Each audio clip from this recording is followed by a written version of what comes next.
Perkenalkan, nama saya Rina Widya Andini. Saya merupakan salah satu mahasiswa Universitas Pajasakti Bekasi. Dan fakultas yang saya pilih adalah Fakultas Ekonomi dan Bisnis. Dan prodi yang saya jalani saat ini adalah prodi manajemen. Baik, di sini saya akan menjelaskan mengenai memo. Jadi, apa itu memo? Memo adalah sebuah surat atau catatan yang dibuat secara singkat, padat, dan jelas dengan maksud dan tujuan tertentu kepada penerima tanpa adanya basa-basi. Penulisan memo biasanya tidak lebih dari 10 baris, dan tulisannya biasanya diketik ataupun dengan tulisan tangan. Memo ditulis untuk memberi arahan, permintaan, atau pemberitahuan sehingga tidak memerlukan salam pembuka atau penutup seperti surat. Dan memo menurut Otoritas Jasa Keuangan atau OJK adalah nota atau surat peringatan tidak resmi. Surat pernyataan dalam hubungan diplomasi, bentuk komunikasi yang berisi saran, arahan, dan penerangan atau memorandum. Kemudian, memo menurut Wikipedia. Memo merupakan pesan ringkas, yakni pesan yang ditulis seseorang dengan singkat, jelas, dan mudah untuk dipahami. Menurut pemakaiannya, memo ada yang bersifat resmi dan bersifat pribadi atau tidak resmi. Kemudian, memo memiliki dua jenis, yaitu memo resmi dan memo pribadi atau memo tidak resmi ya. Jadi memo resmi itu yaitu jenis memo sifatnya resmi dan biasanya dipakai sebagai surat pernyataan dalam hubungan resmi dari seorang pemimpin kepada bawahannya dalam sebuah perusahaan, lembaga, ataupun instansi. Kemudian, memo tidak resmi atau memo pribadi adalah jenis memo ini sifatnya pribadi yang biasanya digunakan sebagai nota atau surat pernyataan tidak resmi antar teman, saudara, atau orang terdekat. Kemudian, siapa sih yang mengirim memo itu?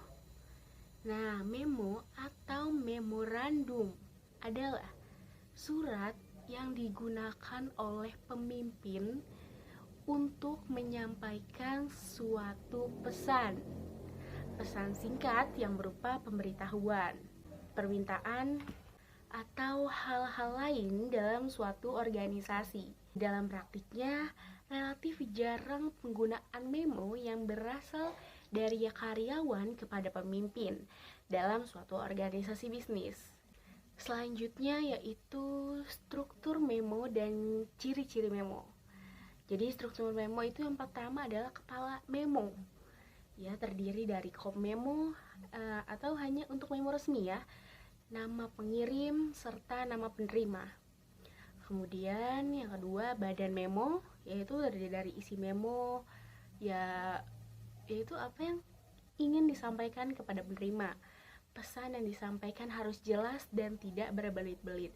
Jadi badan memo itu adalah tujuannya ya, itu merupakan badannya dan isi memo tersebut itu apa, itu merupakan badan memo.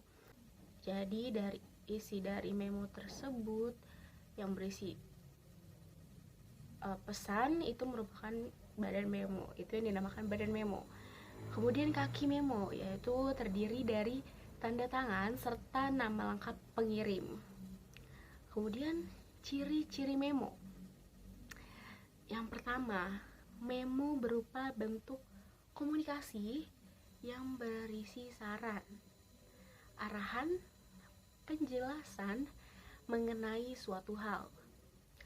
Memiliki bagian seperti surat, namun lebih sederhana. Kemudian informasi yang dikirim jelas dan relevan. Biasanya tidak mencantumkan identitas seperti nama kantor, nomor telepon, alamat kantor secara lengkap karena peredarannya yang terbatas.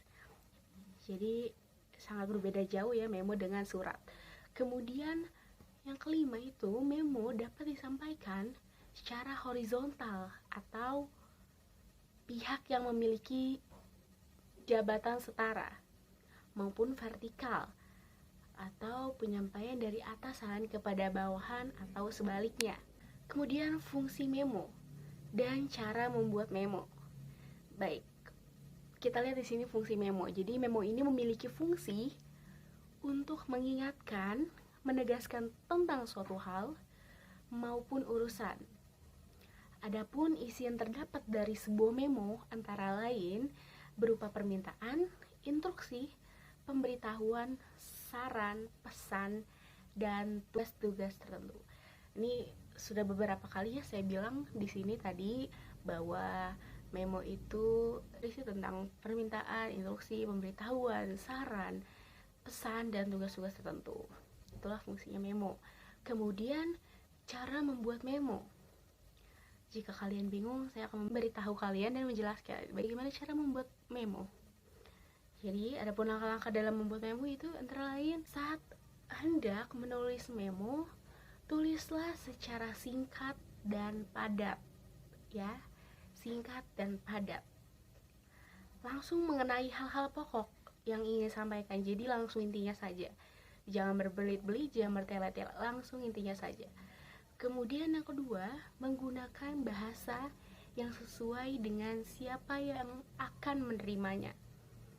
Kemudian yang ketiga, mencantumkan nama pembuat di memo secara jelas supaya memo tersebut dapat dipertanggungjawabkan. Kemudian jangan lupa cantumkan juga nama penerimanya supaya memo tersebut tidak salah sasaran. Jadi supaya tidak ada kesalahpahaman. Jadi tulis juga nama yang jelas. Kemudian tulis juga nama penerimanya secara jelas dan pengirimnya. Itu saja mungkin ya tips yang sedikit membantu. Nah, berikut ini merupakan salah satu contoh dari memo resmi dan tidak resmi. Bisa dilihat sendiri dan kalian bisa membedakan sendiri ya mana memo resmi dan tidak resmi. Jika ada salah-salah kata atau salah pengucapan atau mungkin ada kekeliruan, tolong dimaafkan.